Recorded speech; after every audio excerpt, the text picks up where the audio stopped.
1장 6절에서 11절까지입니다. 한 절씩 교독하도록 하겠습니다.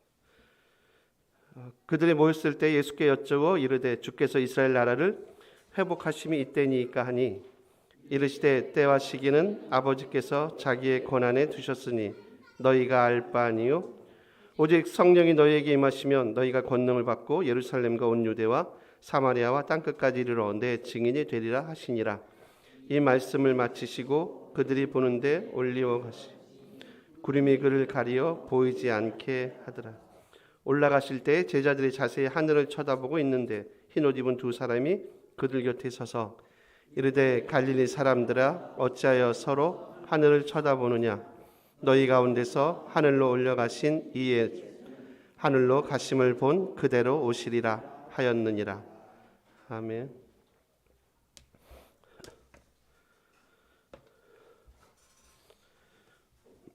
한 주간 잘 지내셨죠? 우리 같이 한번 옆에 있는 분들과 같이 한번 인사 한번 나눠보도록 하겠습니다. 지난주에 저희가 빠뜨렸는데 잘 오셨습니다. 사랑합니다 하고 우리 표 성령 열매가 차고 넘치는 잘 오셔서 사랑합니다. 빨리빨리 성령 열매가 차고 넘치는 가정, 교회, 공동체가 보통 이럴 때는 이런 말 하죠. 그것도 딱딱 못 맞추시냐고. 성령의 열매가 차고 넘치는 가정, 교회, 공동체. 저희가 사도행전을 이제 지난주부터 보고 있고요. 오늘 너무 유명한 구절에서 특별히 이제 1장 8절 같은 경우는 이제 암송을 저희가 암송 구절로 삼았는데 성령이 너희에게 임하시면 너희가 권능을 받고 예루살렘과 유대와 사마리아 땅까지 이르러 내 증인이 되리라 하시니라. 이 구절에 근거해서 제목도 내 증인이 되라라는 이제 제목을 한번 정해봤고요. 지난주 잠깐 제가 언급한 내용이 있어요. 그러니까 주님의 관심은 하나님 나라에 있고, 그리고 제자들의 관심은 이스라엘 회복, 즉 세상 나라에 있다. 그리고 여러분 한번 이제 보세요. 이렇게 5절하고요, 6절하고 제가 볼게요. 눈만 오세요. 요한은 5절입니다. 요한은 물로 세례를 베풀었으나 너희는 연단이 못되어 성령으로 세례를 받으리라 하셨느니라 하시고요. 6절에 이제 단락이 나눠져요. 그들이 모였을 때. 그래서 보통 이렇게 성경을 읽으실 때 이렇게 5절까지 한 단락으로 묻고, 그리고 6절부터 이제 또 다른 단락으로 보시는데 그렇지 않고요. 여기 지금 우리 한글 성경에 없는 그 접속사 하나가 빠졌어요. 운이란 단어인데 이게 그러므로예요. 이제 그 얘기는 뭐냐면 요 단순한데 요 접속사가 사용된 이유는 뭐냐면 지금 원래 저자의 의도는 뭐예요? 지금 5절하고 6절 사이를 연결하고 싶어 하는 거예요. 근데 이거를 단락을 나눠버리는 바람에 임의로 후대가 나눈 거예요. 이거는 누가가 나눈 게 아닙니다. 후대에서 자기들 이제 성경을 읽기 편하게 하기 위해서 후대에서 이렇게 단락을 나눴는데 나누는 이렇게 과정에서 이제 이런 것들을 놓쳐버린 거예요. 그러면 이제 이렇게 볼 수 있어요. 성령의 세례를 받으리라 하시고, 그리고 이제 제자들이 그러죠. 그러므로 그들이 모이고 이제 주님 언제 이스라엘 나라를 회복합니까? 이때입니까? 라고 제자들이 물어보잖아요. 제가 이제 이런 말씀을 드릴 때마다 제 마음에 좀 이제 약간 이제 불편함까지는 아닌데 좀 죄송한 마음이 드는 게 너무 어렵게 하는 거 아닌가? 설교를? 생각이 좀 들어서 사실 좀 이렇게 죄송한 마음이 좀 늘 있긴 있어요. 저희 교인들한테. 여러분 이제 이렇게 생각하시면 돼요. 이렇게 성령으로 세례하고, 지금 제가 이제 그러므로란 단어가 지금 한글에 빠졌다 그랬어요. 이걸 연결시켜 보면 성령으로 세례를 받는 거하고 이스라엘 나라를 회복하는 거하고 뭔가 관계가 있구나라고 생각하시면 훨씬 본문의 내용이 눈에 들어오실 거예요. 그게 뭐냐면 이런 거예요. 그 당시 이스라엘 사람들은 예를 들면 하나님의 영, 즉 성령이 오시면 자기 이스라엘 나라가 회복될 거라는 생각을 갖고 있었어요. 성령이 오시면, 하나님의 영이 이제 오시면 이제 우리나라가 마지막에 이제 회복이 될 거라는 생각. 그래서 질문이 6절에 그 질문이에요. 그러므로 이스라엘 나라를 회복하심이 지금입니까? 라는 거죠. 왜 이런 질문을 한다고 여러분? 뭐하고 관계가 돼요? 앞에 있던 5절 때문에 그래요.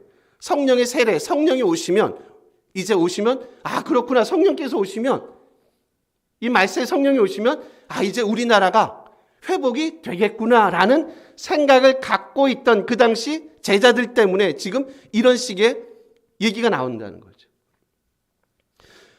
제자들이 많이 오해한 거예요.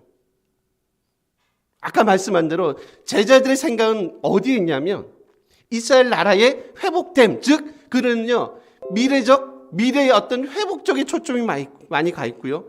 그리고 예수님의 관심은 어디 있냐면 예수님의 관심은 지금 살아가는 현재적 실제 쪽에 더 관심이 많아요. 이 간격을 아시겠어요, 여러분? 언제 우리가 지금 로마의 압자에서 지금까지 우리는 한 번도 편안한 삶을 살지 못했어. 예를 들어 볼까요, 여러분? 이제 우리의 역사가 한반도 역사가 꽤 길어요. 이제 잘 아시다시피 이제 최근에 이제 일제 36년 그 전에 우리 주변에 어떻든 이제 강대국이 쌓여 있잖아요. 어쩔 수 없는 지리적인 한계 때문에 일본이라는 나라 때문에 많이 힘들어하고 또 우리 바로 위쪽에 이제 그 공기를 막 이렇게 몰고 오시는 나라 계시죠? 안 좋은 공기를. 거기 때문에 얼마나 많은 침략과 찬탈을 당했습니까? 그런 나라들, 주변에 어떤 나라들 때문에 많이 힘들었어요. 뭔가 이제 이 상황을 끝내버리고 싶은 거예요. 그래서 정도령이 나타나든지, 우리 마음속엔 그런 거죠. 이제 이 악연을, 이 고통을 끝내버리고 싶은 거예요. 이 고통. 마치 그런 것 같은 거. 지금까지 이스라엘 백성들이 늘 그런 아픔과 고통을 겪었어요. 로마의 압제 아래에서.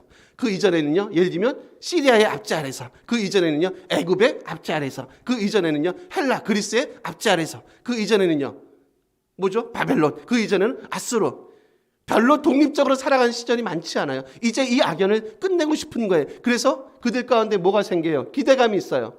이제 마지막 말세에 성령이 오시면 이제 우리나라가, 이스라엘 나라가 회복될 거야 라는 생각. 지금 본문이 하는 얘기가 지금 그 얘기입니다. 그들의 관심은 이스라엘 회복이 언제 있을 겁니까? 다시요. 주님의 관심은 어때요? 하나님의 나라가, 그죠? 하나님의 나라가 이제 이 땅에 임할 거야. 어떤 방식으로 하나님의 나라가 임하는지 알아. 그러니까 서로 지금 제자들의 관심하고 주님의 관심이 서로 다르다고 말씀했어요. 주님의 관심은 하나님 나라가 어떤 방식으로 임하는지 알아 쪽에 초점이 있고요. 지금 제자들의 관심은 언제 임합니까? 때에 관한 얘기를 하고 있어요. 이 둘의 간격이 좁혀지지 않아요. 이제 성령을 받으시면 그분들이 이제 분명히 변화된 삶을 살 거예요. 저희가 이제 볼 겁니다. 이런 때에 관한 문제 때문에 사실 여러분, 한국 교회만이 아니라 전 세계 교회가 사실상 많이 어려움과 고통을 겪고 있어요. 왜 그런다고요? 주님의 의도를 전혀 캐치하지 못하는 거예요. 그래서 대표적으로 여러분 그 때에 관해서 소위 말하는 그 종말론이 이제 이런 부분 때문에 종말론자들이 이런 거 가지고요 무릎을 탁 치거든요. 맞아, 그래. 이제 하나님 나라가 이제 언제 올 거야라는 생각을 많이 가져요. 근데 본문은 전혀 그쪽에 관심이 없다고 얘기했어요. 대표적으로 여러분 그 다미선교회 아시죠? 잘 아십니다. 옛날 방송도 많이 하고 92년 10월 28일이죠. 어떤 분이 그래도 그 다미가 무슨 약자인 줄 아세요? 혹시? 모르시나요? 다 미쳤다 그러죠. 다가올 미래가 아니라 다 미친 선교회. 제가 그래서 인터넷 찾아봤어요. 10월 28일 이제 종말론 다미 선교회잖아요. 그분이 그것 때문에 성도들로부터 한 35억의 돈을 갈취했다 그러네요. 내일 모레 10월 28일 주님이 오시는데 그분은 그 돈을 받아서 뭐 할까요? 하늘나라 앞 가서 그 돈 갖고 뭐 하실까요?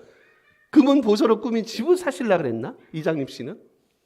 그리고요, 나중에 이제 이게 불발이 났잖아요. 당연히 불발이 났죠. 기자가 질문했다는 걸 어떻게 생각하십니까? 그러니까 그분이 그런 얘기 하더래요. 언젠가는 옵니다. 제가 지금 원고에 이렇게 써요. 크크크. 그런 말은 누구나 할 수 있죠. 집사님도 하시고 장로님도 할 수 있고 저도 할 수 있어요. 언젠가는 오시죠. 잘못되고 거짓된 현혹에 속으시면 안 됩니다. 지금 본문은 뭐에 관한 얘기를 하는 게 아니라고요? 때에 관한 얘기를 하는 거예요. 그분이 언제 오십니다. 때에 관한 얘기를 하는 거 아니에요. 뭐에 관한 얘기하고 있어요? 오늘 우리에게 주신 이 오늘이라는 현실을 너희가 복음 전도의 사명을 기회를 잡고 땅끝까지 이르러 주의 복음을 증거하는 증인의 삶을 살았으면 좋겠다 쪽에 초점이 가 있지, 주님이 언제 오십니까? 저희가 계시록을 봐서 아시잖아요. 주님이 언제 오십니까? 그분이 오실 때 어떤 징조가 일어납니까? 쪽에 초점이 있지 않다는 거죠. 7절 한번 보실래요, 여러분? 같이 한번 읽어볼까요? 읽습니다. 이르시되 때와 시기는 아버지께서 자기의 권한에 두셨으니 너희가 알 바 아니요.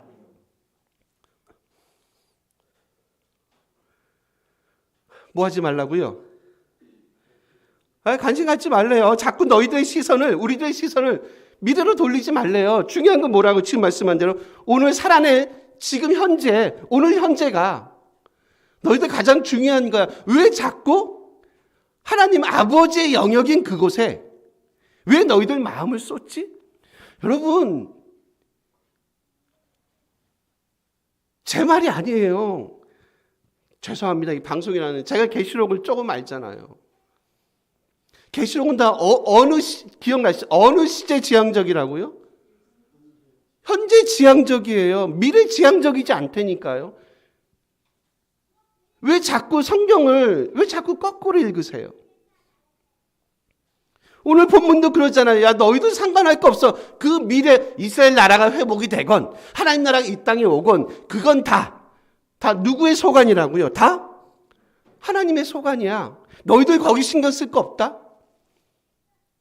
너희가 열심히 공부해서 나중에 뭐 상을 받고 우등상을 받고 좋은 대학을 가고 하는 건 사실상 그 의도는 뭐예요? 오늘 열심히 뭐 하시라는 거예요? 오늘 열심히 공부하십시오. 아시잖아요. 오늘 공부하면 여러분이 원하는 대학에도 가고 여러분이 원하는 직장도 가지실 수 있고 여러분이 원하는 뭐뭐를 하실 수 있어요잖아요. 중요한 건 뭐예요? 내가 좋은 직장에 들어가고 좋은 학교에 들어가고 좋은 집을 사고 쪽에 초점 있는 게 아니라 오늘 지금 이 시간 여러분이 열심히 공무원 시험을 준비하시든 교사 시험을 준비하시든 경찰 시험을 준비하시든 오늘 열심히 살아내는 이 현재, 이 시간이 가장 중요하다. 주님이 말씀하지 않아요.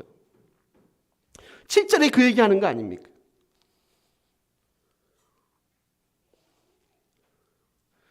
당연히 제 말은 믿으시면 안 되죠. 일기한 목사의 말을 왜 믿으세요? 제 말을 믿지 마세요. 그냥 대신 저분이 전하는 저 메시지가 성경에 부합하지 않으면, 다르지 않으시면 목사님 말이 맞겠구나라고 판단은 이제 우리 성도님들의 몫인 거예요. 그러니까 제가 보니까 그러네요. 맞네. 이스라엘 나라가 언제 회복이 되는지, 미래 회복이 되는지, 현재 회복이 되는지는 그건 순전하게 누구의 영역이에요? 하나님 그분의 영역이에요. 대신 너희들이 할 일이 있어. 너희들 할 일이 뭔지 알아? 그게 이제 오늘 본문에 저희가 암송 구조로 소개되는 지금 이 본문 아닙니까? 8절이에요. 8절에도 여러분 한글 성경에 없는 게 또 들어있어요. 뭐가 들어있는지 아세요? 알라란 단어예요. 그러나란 단어예요. 이게 별거 아니잖아요. 이런 접속사가 하나 들어가는 게 별거 아닌데 이게 문맥이에요. 제가 보니까 그래요. 보세요. 너희가 아버지께서 자기의 권한에 때와 시기는 아버지 권한에 주셨으니 너희가 알 바 아니다. 8절에 뭐가 들어요? 그러나 오직 성령이 너희에게 임하며. 좀 느낌이 다르시죠? 알라는 단어가 한글 성경. 근데 저는 왜 번역을 할 때 왜 이런 중요한 단어들을 빼는지 모르겠어요. 알라는 단어가 접수사가 딱 들어가니까 느낌이 달라지지 않으세요? 저만 달라지나? 전 달라지는데 아까 6절도 마찬가지예요. 그러므로 그들이 모였을 때에 느낌이 되게 좀 선명하게 오거든요.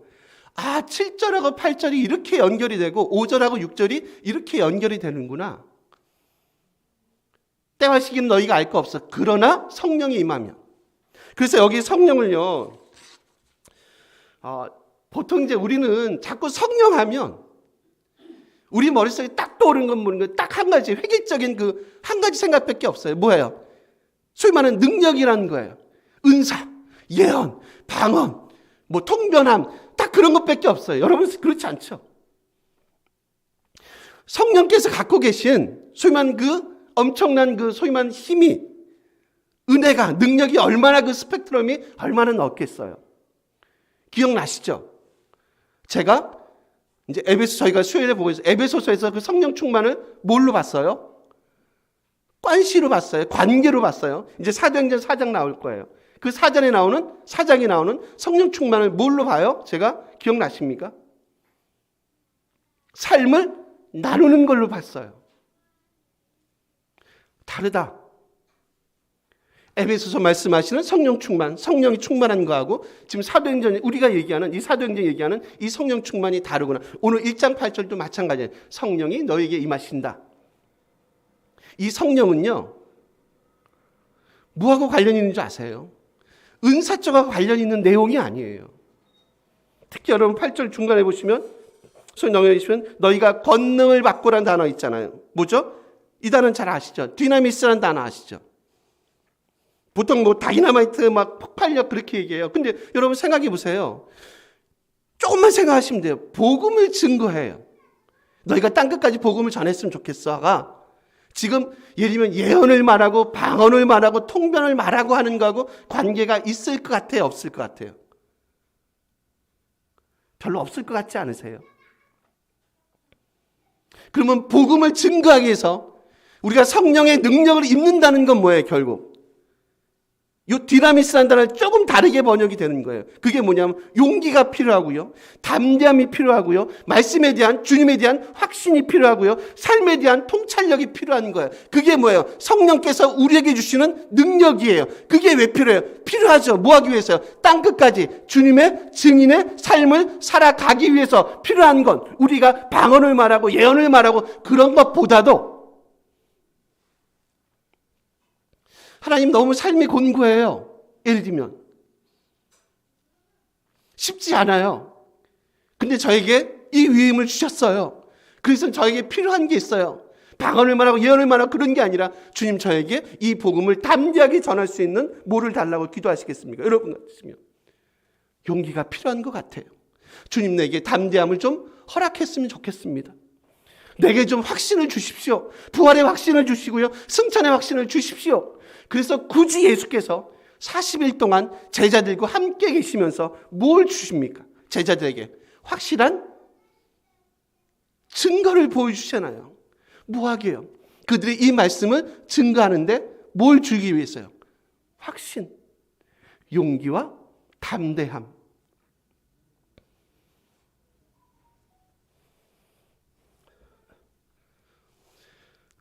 여기 뒤에 보시면 내 증인이 된다 얘기해요. 마르투스란 단어입니다. 영어로 죄송합니다.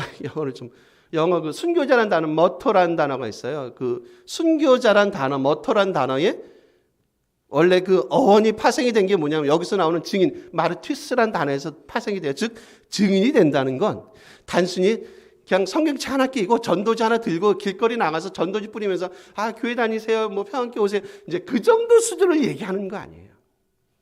어디까지 가시는 거예요? 죄송한 얘기지만 순교자의 자리까지 가는 것.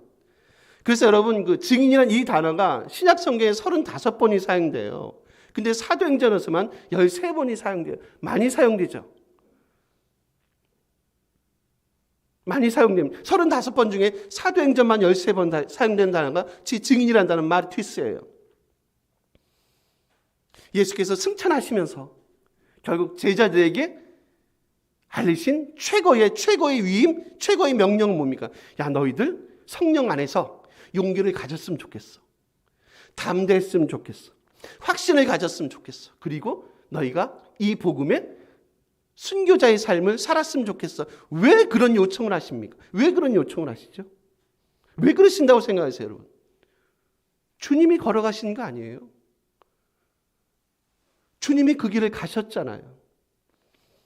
당신이 친히 이런 순교자의 삶을 걸어가셨잖아요. 보냄을 받은 자 누구와 같으세요? 하도 이제 많이 해서 감사합니다. 기억해 주셔서.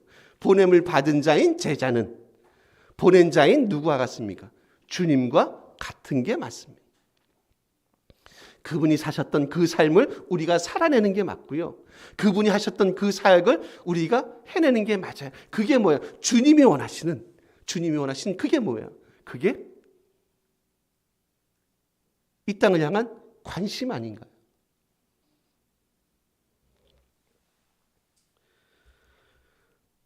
같이 삶을 나누시고요. 가난한 자를 돌보시고요. 병든 자를 치유하시고요. 끌어안고요.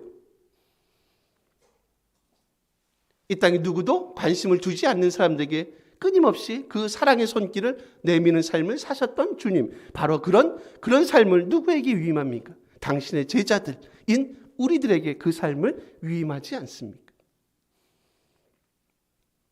저는 이건 크고 작음의 문제가 아니라고 생각을 해요. 큰 교회만 가능이 아닙니다. 작은 교회도 가능합니다.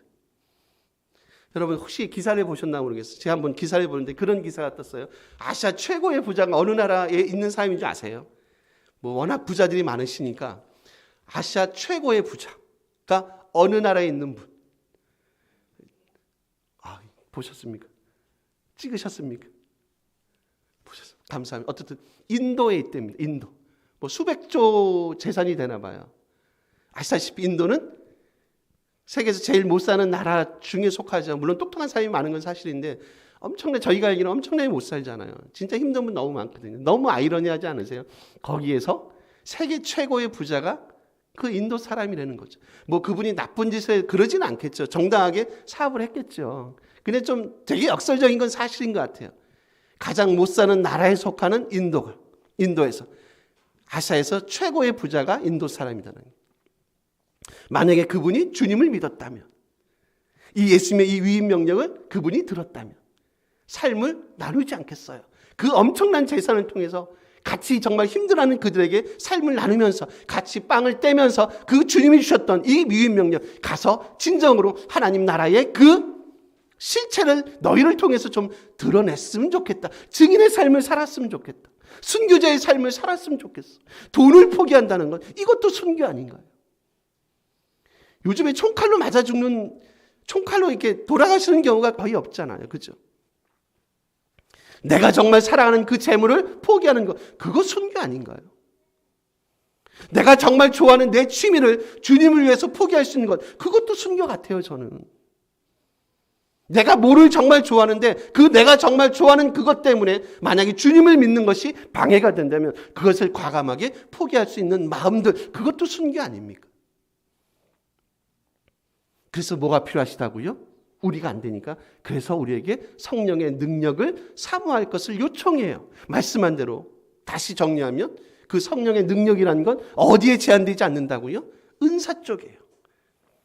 너무 성령의 능력을요, 그 한쪽 한 부분에만 그 성령의 능력의 그 스펙트럼을 제한하지 마십시오. 그분 그렇게 푹 좁으신 분이 아닙니다. 이 복음을 증거하는데 우리에게 용기를 주시는구나. 담대함을 허락하시는구나. 확신을 주시는구나. 맞아요. 그분이 십자가에 돌아가시고요. 부활하시고요. 승천하셨어요. 내가 그것을 받습니다.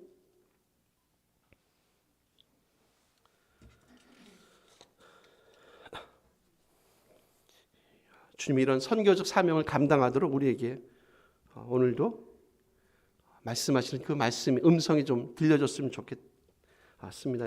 여러분 다시 한번 하나만 더 볼까요? 우리 10절 한번 보세요. 10절 11절 볼게요. 두 절 뭐 얼마 안 돼. 한번 같이 한번 읽어볼까요? 10절 11절입니다. 올라가실 때에 제자들이 자세히 하늘을 쳐다보고 있는데 흰옷 입은 두 사람이 그들 곁에 서서 이르되 갈릴리 사람들아 어찌하여 서서 하늘을 쳐다보느냐. 너희 가운데서 하늘로 이 예수는 하늘로 가심을 본 그대로 오시리라 하였느니. 여러분 여기서 10절 11절에서 혹시 하나 들어오시는 그 표현이 있으세요? 제자들이 지금 어딜 쳐다보고 있나요? 하늘을 쳐다봐요. 여러분 8절 한번 봐보세요. 그 두 개를 한번 비교해 보세요. 지금 저는 이 본문이 뭘로 마치 보이냐면, 여러분 변화산 사건 기억나시죠? 주님, 제가 그곳에서 초막셋을 짓겠습니다. 주님을 위해서, 모세를 위해서, 엘리야를. 주님이 뭘 하신 거야? 너 지금 무슨 얘기하는 거야? 어디 가라고 얘기합니까? 내려가라. 네가 살 곳은 이곳이 아니에요. 제자들이 살 곳은 지금 하늘을 바라보는 몽상가가 아니에요. 하늘의 세계를 바라보게 하지 않아요. 주님이 원하시는 건 뭐라고? 8절이 나오잖아요. 어디로 가라는 거예요? 하늘에 있지 마. 너희들이 왜 여기 있어? 여기서 왜 나를 위해서 초막셋을 짓는다 그래? 아직은 아니죠. 아직은 아니죠.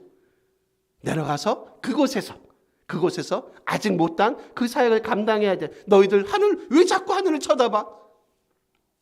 별 연구할 거 있어? 그럴 거 없어. 주님이 원하시는 건 뭐예요? 우리들에게, 제자들에게 어디를 바라보게 만드세요? 땅 끝이죠. 이 땅에서 너희가 살아나야 될 곳, 살아야 될 이 현실 어디입니까? 땅 끝. 어디가 아니라요? 하늘이 아니라. 하늘 사모하지 마십시오, 여러분. 물론 사모하죠. 오늘 하루 주께서 주신 이 사명이요, 저와 여러분이 감당하시면 당연히 그 하늘은 당연히 우리 것이 되지 않겠습니까? 오늘 10절 11절 보면서 저는 이제 그런 마음이 드는 거죠. 제자들에게, 이 땅을 살아가는 제자들에게 이런 경건한 몽상가의 삶을 주님이 원하지 않는다. 되게 경건하게 보이잖아요. 들리잖아요. 근데 제가 볼 땐 몽상적이에요. 주님은 하늘 쪽에 초점이 있지 않아요. 어디 쪽이에요? 땅끝을 바라보게 하세요. 오늘도 우리가 이 땅에서 살아가야 될 이 현실 앞에 어떻게 제자에 마땅한 삶을 살 것인지를 오늘 이 10절, 11절 본문을 통해서 말씀하고 있어요. 하나만 마지막 보고 정리할게요. 11절 맨 뒤에 한번 보실래요? 이 예수는 하늘로 가심을 본 그대로 오시리라 하였느니라. 이것 때문에 여기가 이제 감람산이잖아요. 이것 때문에 또 이제 엄청난 또 이상한 분들이 많이 생겨요. 그래서 예루살렘 그 감람산에 가면 좀 가보지 않았지만 책에 본 바에 의하면 감람산 그 중턱에 무덤이 되게 많대요. 그분들은 그런 기대가 있어요. 메시아가 오시면 그 감람산에 묻혔던, 주님이 여기서 이제 승천하셨으니까 그분들이 제일 먼저 부활할 겁니다. 라는 그런 기대감이 있어서 감람산 중턱에 무덤이 그렇게 많다고 하는 내용의 책을 읽었습니다. 제가 나중에 이제 갔다 오면 정확하게 제가 보았습니다 하겠습니다. 지금은 일단 간접화법으로. 여기 제가 단어 재미는 역시 부사입니다. 별거 아닌데 하늘로 가심을 본 그대로란 부사가요, 후토스를 사용해요. 이건 이런 식이에요. 하늘로 가신 그와 동일한 방법이나 방식을 얘기해요. 하늘로 올라가셨던 동일한 방법이나 방식으로 그분이 내려오실 겁니다. 요거 가지고 여러분 번역을 한번 해보세요. 스스로. 그분이 어떻게 올라가셨어요? 구름 타고 못 타고 지금 그런 얘기를 하시는 게 아니에요. 그분은 영광 중에 승천하셨습니다. 그리고 이걸 한번 적용시켜 보세요. 그분은 하늘로 가심을 본 그와 같은 방법이나 방식으로 오실 겁니다. 어떤 방식입니까? 영광의 방식으로. 구름 타고 오세요. 그런 얘기 하는 거 아닙니다. 저희는 이제 계시록을 해서 이제 이 정도는 이해하실 줄 믿고. 영광에 올라가신 그 예수께서는요, 영광의 방식으로 영광스럽게 이 땅에 다시 오실 거예요. 그때까지 너희들은 내 증인의 삶을 살았으면 좋겠어. 고난이 끝이 아니다. 아까 제가 순교자 말씀했어요. 마르티스. 순교가 끝이 아니야. 순교 너머에서 뭐가 있던가요? 영광이 있지 않습니까? 자꾸 제자들에게 이런 내용들을 상기시키는 이유가 뭐예요? 여러분 생각해 보세요. 죽음으로 끝나면 너무 허망할 것 같지 않으세요? 아무리 저희가 주님을 믿는 사람이지만 죽음으로 끝나면 뭐 맨날 기독교는 맨날 죽기만, 저 양반은 맨날 죽으래. 지도 안 죽으면서. 그럴 수 있잖아요. 여기서 끝나면 너무 허망할 것 같지 않으세요? 근데 툭 지나가시면 하시잖아요. 야, 그렇지 않아. 다시 너희가 영광으로 너희가 옷 입게 될 거야. 그래서 우리가 이 길을 가요. 힘들어도. 예수께서 영광의 그 모습으로 돌아가시고 영광의 모습으로 다시 오시듯이 그리스도 안에 있는 하나님의 백성들, 제자의 삶을 감당하는 백성들, 내 증인의 삶을 이 땅에서 신실하게 감당했던 이 백성들, 분명히 영광의 모습으로 다시 그분과 분명히 만날 날이 분명히 있을 거예요. 그날을 기대하시면서 우리에게 허락된 이 믿음의 길을 걸어가시는 겁니다. 세상을 보는 눈이 조금 달라지지 않을까요, 여러분? 어저께 제가 원래 이제 원고에는 없던 건데 그 동료 그 목사님이 그 영상 하나 보내줬어요. 그래서 이제 한 4, 5분 되는 거 읽어봤거든요. 거기 누구가 나오냐면 유재석 씨에 대한 게 나오더라고요. 그분에 대한 평은 참 되게 좋은 것 같아요. 그래서 이제 읽어본 게 영상을 봤죠. 원래 좀 이렇게 보내면 거의 보는 편이에요. 보내신 분이 또 이렇게 보내주셨는데 민망하잖아요. 봐야죠. 그래서 한 5분 정도 봤거든요. 거기 그 얘기가 나와요. 유재석 씨가 식지 않는 그 인기가 있다. 그래도 크게 문제 없고 스캔들 없고 그죠? 대단하신 분 같아요. 연예인이지만 대단하신 분이다. 자기 관리도 많이 하겠지만 대단하다. 그분이 하는 게 그런 거죠. 자기는 매사에 최선을 다하는 삶을 살고 있습니다. 근데 최선을 다한다는 게 이게 또 애매해요. 그렇지 않습니까? 뭐 누구는 최선을 안 하나? 애매해요. 근데 그분이 얘기하는 최선은 이제 그렇게 설명하잖아요. 그건 뭐냐면 꾸준함이라는 거죠. 꾸준함. 어제도 하셨고 오늘도 하시고 내일도 그분이 꾸준하게 그에게 맡겨진 그 일을 꾸준하게 한다는 거. 그게 크든 작든 상관없어요. 그게 무한도전이 됐든 또 뭐 나오시나요? 그분이 뭐가 됐든 꾸준하게 성실하게 자기에게 주어진 그 일을 감당하신다는 거예요. 그게 뭐가 돼요? 그 노력이 뭐가 돼요? 그게 결국 지금의 습관을 만들었다. 결국 그래서 유재석을 하여금 유재석 되게 만들었던 일종의 하나의 동력이 되었다. 그게 이제 그 5분 그 영상의 대본의 그 핵심 내용이에요. 제가 그걸 보면서 또 이렇게 되게 부끄러운 마음이 드는 거죠. 연예인이잖아요. 물론 돈을 많이 버시지만 연예인이시잖아요. 우리 목사예요. 우리 성도예요. 영생을 담보로 이 길을 가시는 성도입니다. 목회자입니다. 상관없이. 우리 안에 이런 매사에 최선을 다하는 모습이 우리 안에 있는가? 이런 꾸준함이 있는가? 노력이 있는가? 그게 과연 우리의 영적인 습관이 되고 있는가?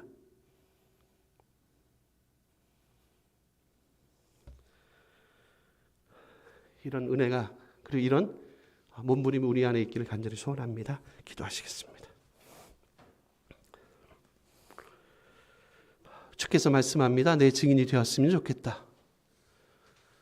하늘을 바라보는 그런 경건한 몽상가의 삶이 아니라 땅을 바라보는 그리고 현실에 뿌리 내린 철저한 믿음의 삶을 살아가는 복된 자들로 우리가 설 수 있도록 하나님 은혜와 은총으로 함께하여 주시옵소서. 감사하며 예수님의 이름으로